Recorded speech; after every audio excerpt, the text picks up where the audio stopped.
To help us break down the showdown between Donald Trump and the courts, I'm joined by former New Jersey governor and former federal prosecutor, Christie. So let me start with something I asked Homan. I asked, are you saying, you say you don't care what judges think, but you're going to abide by their orders. Trump has said the same thing. He's not going to defy a judicial order. Do you believe him? I do. And the reason I do, John, is I've known him for 23 years. He has used the courts to his advantage in every aspect of his life, going all the way back to his business career. Even in the early parts of his political career, you remember Trump University, that controversy in 2016, and he had a real confrontation with that judge, but then ultimately backed off, apologized to the judge, and settled the case. Donald Trump knows that in general in his life, courts have been his friend, not his foe. And he's been good at using them. I mean, very good, very effective. But there's an interesting interview that John Yoo, who is a conservative legal scholar who takes a very, kind of, some would say, extreme view on executive power, very consistent with what Trump has been saying. But he's warning, I'm going to read a quote from John Yoo, "I worry there might be some people in the administration who would actually like to defy a judicial order, which I think would be a terrible mistake." So Trump, you say, is going to abide by these orders, but does he have people around him that would like to see this kind of constitutional crisis? I think what you see, John, is a flip from the first term to the second term. In the first term, I think the person who was most pushing to try to expand their power and push the courts was Donald Trump himself.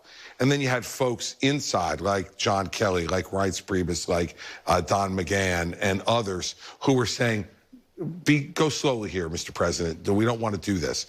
This is, I think, the exact opposite. I think you have folks like Stephen Miller and Russ Vought, both of whom I know from the first term, who were pushing him to be more aggressive.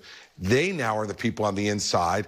And I think Trump may, in fact, be the person who says, I'm not sure that I want to do all of that. So Donald Trump is the moderating influence in the second term. That's the difference between the first term and the second term, that on this issue, Trump will be the moderating influence. He'll still use it rhetorically, as we saw this week with the Judge Boasberg, but he's not going to. I will be shocked to see him defy a court order, and I think he'll use the appellate process, and he thinks he's going to win most of the time if he gets to the United States Supreme Court. And what we've seen is Trump turn up the rhetoric, of course, as you implied there.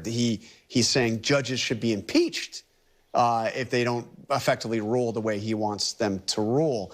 This talk of impeachment drew what seemed like a direct rebuke from John Roberts. Let me read you the statement that the Chief Justice put out. For more than 2 centuries, it has been established that impeachment is not an appropriate response to disagreement concerning a judicial decision. The normal appellate review process exists for that purpose.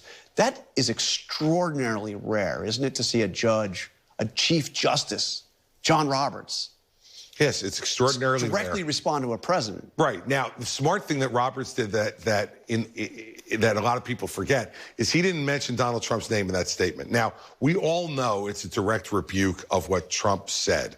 But Roberts is smart enough not to put his name into it. He's trying to make it a much more generic type statement, but it's a generic statement that goes right to the heart of what Donald Trump posted on social media urging impeachment.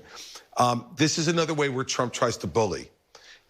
Calling for impeachment. He's trying to intimidate without taking the step then of saying to Republicans in the House who seem willing to do anything Trump asks, he's not asking them to go ahead and start impeachment proceedings. He gets up to the edge of the water and hopes that what he does is like what he did to the Paul Weiss firm with his executive order, intimidate them to the point where they cave.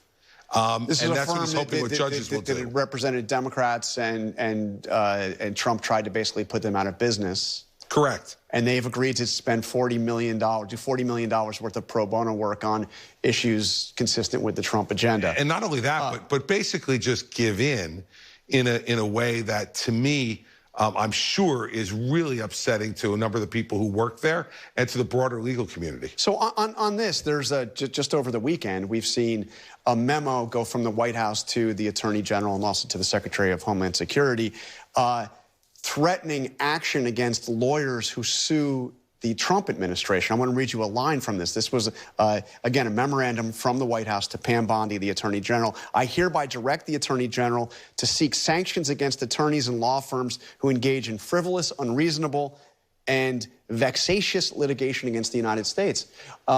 Vexatious is not a word I've heard Trump use a lot, but I mean, this is a message. You come after us, we're going to come after you. Look, it is the MO of this first quarter of the Trump administration, which is we are going to try to use the power of the presidency in every way we can, and in this instance, to intimidate people from availing themselves of the rights they have as American citizens to access the court system if they think the government's done something wrong.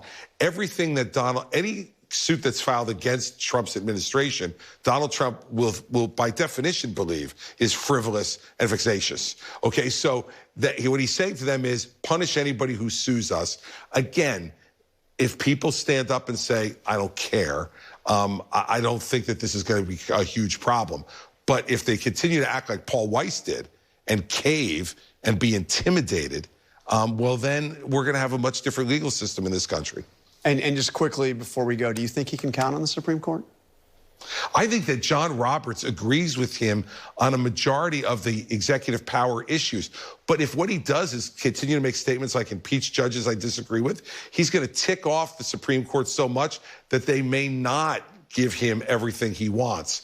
And so even though they may agree philosophically, Robert cares about the most, what John Roberts cares about the most is the independence and reputation of the court. And if he looks like Trump's making him look like he's in his pocket, they may go the other way. So Trump tactically should keep quiet on the judges. Keep quiet. Don't make Chief Justice Roberts come after you. Okay, well, see about that. Governor Christie, thank you very much. Thank you, John. Up next, we're on the road with Senator Bernie Sanders for his Fighting Oligarchy tour. He wants to stop the Trump administration, but says Democratic leaders are part of the